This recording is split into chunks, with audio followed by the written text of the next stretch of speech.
સિંહ અને રીંછ એક જંગલમાં ભાલુ દાદા રહેતા હતા.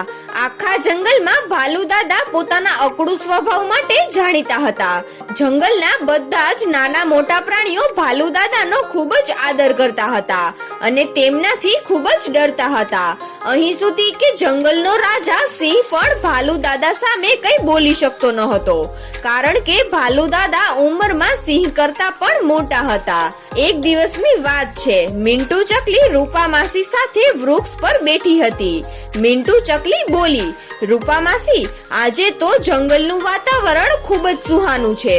રૂપા માસી બોલ્યા, તું એકદમ સાચું કહે છે મિન્ટુ. મને લાગે છે કે એક ચક્કર જંગલમાં હું અત્યારે જ મારી આવું. મિન્ટુ બોલી, વિચાર તો ખરાબ નથી રૂપા માસી, થોડી મસ્તી કરવામાં પણ શું વાંધો છે.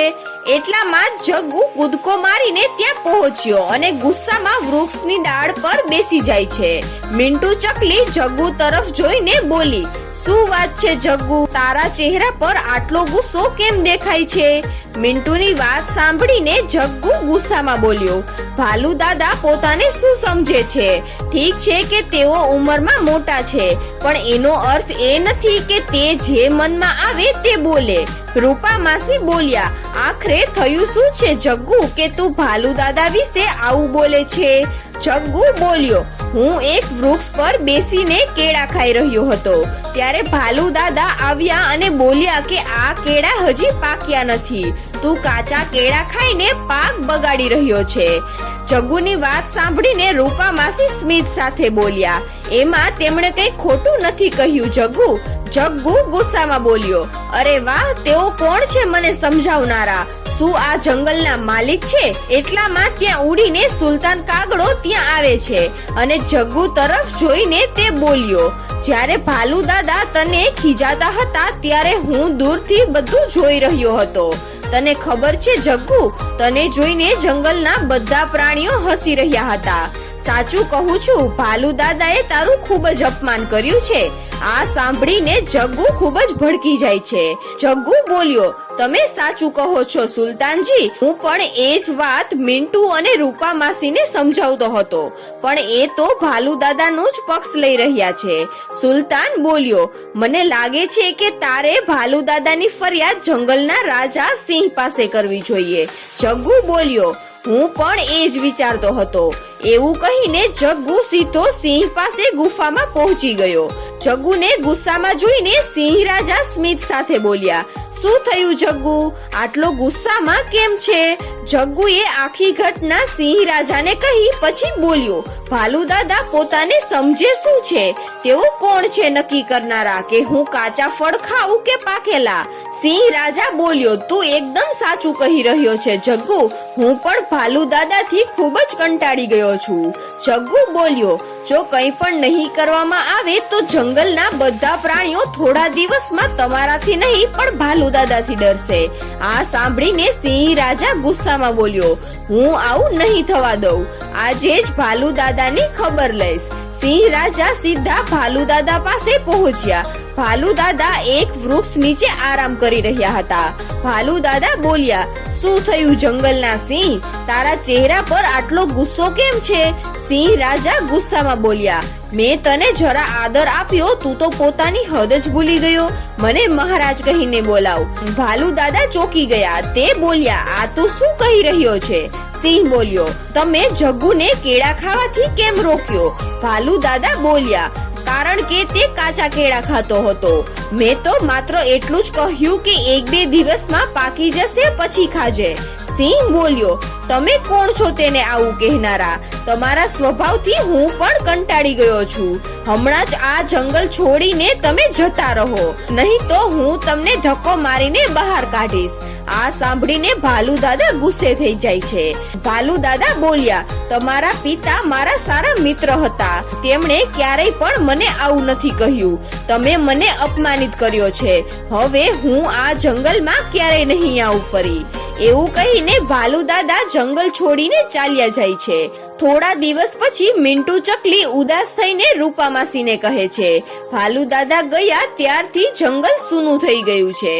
રૂપા માસી બોલ્યા, હા મિન્ટુ, ભાલુ દાદા જંગલના વડીલ હતા, તેઓ સૌની ભલાઈ ભલાઈ માટે ખીજાતા હતા, પણ એ જ તેમની મુશ્કેલી બની ગઈ. એક દિવસ એક કબૂતર સિંહ રાજા પાસે આવીને બોલ્યું, મહારાજ, એક ખૂબ જ ખરાબ સમાચાર છે. સિંહે કહ્યું, ખરાબ સમાચાર શું છે? કબૂતરે બીજા જંગલના યુદ્ધની વાત કહી. કબૂતરે કહ્યું કે આપણા બાજુવાળા જંગલનો રાજા વૃદ્ધ થવાના કારણે તેમણે રાજાની પદવી છોડીને પોતાના દીકરાને આપી દીધી છે અને તેમનો દીકરો એ તમારા પર હુમલો કરવાનું વિચારી રહ્યો છે. તમે જાણો છો કે એ તમારા પર હુમલો કરશે તો તમે એમની સાથે નહીં લડી શકો, કેમ કે એમની પાસે તમારા કરતા વધુ સેના છે. સિંહ રાજા બોલ્યો, તને આટલી બધી ક્યાંથી ખબર પડી? કબૂતર બોલ્યું કે હું જંગલની સેર કરવા માટે નીકળ્યો હતો, ત્યારે મેં આ બધી વાત સાંભળી છે. તે તેમના સેનાપતિ શિયાળ સાથે વાત કરી રહ્યો હતો. આ સાંભળીને સિંહ ગભરાઈ જાય છે અને રૂપામાસી અને મિન્ટુને બોલાવે છે. કબૂતર થોડી જ વારમાં મિન્ટુ ચકલી અને રૂપામાસીને લઈને ત્યાં પહોંચી જાય છે. સિંહ રાજા બધી જ વાત મિન્ટુ અને રૂપામાસીને કહી દે છે. તે બોલ્યા, ગમે તે રીતે આ યુદ્ધને હવે રોકવું પડશે, નહીતર મારા જંગલના માસૂમ પ્રાણીઓ મૃત્યુ પામશે. રૂપામાસી બોલ્યા, મહારાજ, ભાલુ દાદા બીજા જંગલના જૂના સિંહના મિત્ર છે. જો તેઓ સમજાવે તો યુદ્ધ અટકી શકે, પણ ભાલુ દાદા અપમાનિત થયા હતા. આ સાંભળીને સિંહ એ અફસોસ ભર્યા અવાજ સાથે મિન્ટુ ચકલીની સામે જોઈને બોલ્યો, મને પણ આ વાતનો ખૂબ જ પછતાવો છે. ભાલુ દાદાને જંગલમાંથી બહાર કાઢ્યા પછી મને મારી ભૂલ સમજાણી, પણ હું કરી પણ શું શકું છું? હવે તો જે થઈ ગયું તે થઈ ગયું. તું એક કામ કર, ભાલુ દાદાને શોધ અને એમને અહીં લઈને આવ. સિંહ રાજાની વાત સાંભળીને મિન્ટુ અને રૂપામાસી ભાલુ દાદાને શોધવા નીકળી પડે છે. એ બંને ભાલુ દાદાને શોધતા શોધતા બીજા જંગલમાં જઈ પહોંચે છે. રસ્તામાં ઊભા રહીને મિન્ટુ ચકલી એ રૂપામાસીને કહે છે કે પેલા ઝાડ નીચે જોવો રૂપામાસી, ભાલુ દાદા ત્યાં જ છે. રૂપામાસી, ચાલો આપણે ત્યાં જઈએ. તે બંને ભાલુ દાદા પાસે આવીને બેસી ગઈ. ભાલુ દાદા તેમને જોઈને બોલ્યા, તમે બંને અહીં શું કરો છો? આ તો બીજું જંગલ છે. મિન્ટુ ચકલી ભાલુ દાદાને બધી જ વાત કહી દે છે. તે બોલી, અમારી મદદ કરો ભાલુ દાદા. ભાલુ દાદા બોલ્યા, મિન્ટુ, જંગલના રાજાએ મને અપમાનિત કર્યો છે. હું એ જંગલમાં હવે ક્યારે પણ ફરી નહીં આવું, તેમની મદદ પણ નહીં કરું. તેમણે મને મારા જંગલમાંથી બહાર કાઢ્યો છે. રૂપામાસી બોલ્યા, ભાલુ દાદા, તમે જંગલમાં બધાથી મોટા છો અને સિંહ રાજા હજી તમારાથી ઉંમરમાં ઘણા નાના છે અને નાનાથી તો ભૂલ થતી જ રહે છે. તમે એમને માફ પણ નહીં કરો અને એમની મદદ નહીં કરો તો બીજા જંગલનો રાજા તેમના પર હુમલો કરી દેશે અને હજારો પ્રાણીઓ માર્યા જશે. તમે આ યુદ્ધને રોકી શકો છો. આ બધી વાત સાંભળ્યા પછી ભાલુ દાદા રૂપામાસીને કહે છે કે તારી વાત સાચી છે, પણ જેમનાથી ભૂલ થઈ છે તેમણે આવીને માફી માંગવી જોઈએ. રૂપામાસી અને મિન્ટુ સમજી જાય છે કે ભાલુ દાદા શું કહેવા માંગે છે.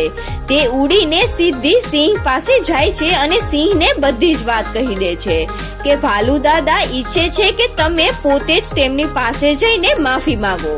સિંહ બોલ્યો, હું માફી માંગવા માટે તૈયાર છું, ચાલો મારી સાથે. ક્યાં છે ભાલુ દાદા? થોડી જ વારમાં સિંહ એ ભાલુ દાદા સામે ઊભો રહી જાય છે. મને માફ કરી દો ભાલુ દાદા, મેં તમારી સાથે ખૂબ જ ખરાબ કર્યું છે.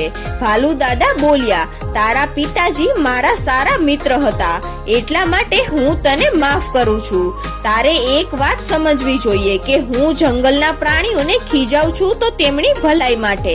તે સમયે જગ્ગુ કાચા કેળા ખાઈ લે તો તેમનું સ્વાસ્થ્ય બગડી શકત. મેં એમની ભલાઈ માટે જ તેમને એ કેળા ખાવાની ના પાડી હતી. સિંહ બોલ્યો, હવે મને પણ અહેસાસ થાય છે કે હું ખોટો હતો અને તમે સાચા. ભાલુ દાદા બોલ્યા, બધો વાંક તારો નથી, આમાં થોડો વાંક મારો પણ છે. મારી વધતી ઉંમર સાથે હું થોડો ચીડચીડો થઈ ગયો છું અને મારો સ્વભાવ ગુસ્સેલ થઈ ગયો છે. હવે હું પણ બધા સાથે હસીને શાંતિથી વાત કરીશ. આટલું કહીને ભાલુ દાદા બીજા જંગલના વૃદ્ધ સિંહ પાસે જઈને બોલ્યા, તારો છોકરો મારા જંગલ પર હુમલો કરવાનું વિચારી રહ્યો છે. આ સાંભળીને વૃદ્ધ સિંહ ચોંકી જાય છે અને તે બોલ્યો, મને નહોતી ખબર કે તમે એ જંગલમાં રહો છો. જો આ વાત છે તો હું મારા છોકરાને યુદ્ધ રોકવાનું કહીશ. ભાલુ દાદા હસીને પોતાના જંગલ પર ચાલ્યા જાય છે. સિંહ રાજાને જઈને કહ્યું કે હવે બધા નિશ્ચિત રહો, તે સિંહ આપણા જંગલ પર હુમલો નહીં કરે. આ સાંભળીને જંગલમાં ખુશીનું વાતાવરણ ફેલાઈ ગયું અને બધા હસી ખુશીથી રહેવા લાગ્યા. તો બાળ મિત્રો, આ વાર્તા પરથી આપણને શીખવા મળે છે કે આપણે હંમેશા એકબીજા સાથે હસી ખુશીથી રહેવું જોઈએ. ક્યારેય પણ ગુસ્સામાં આવીને પોતાના વર્ષો જૂના સંબંધને ન બગાડવા જોઈએ. મિત્રતા જીત મેળવવાની સાચી ચાવી છે.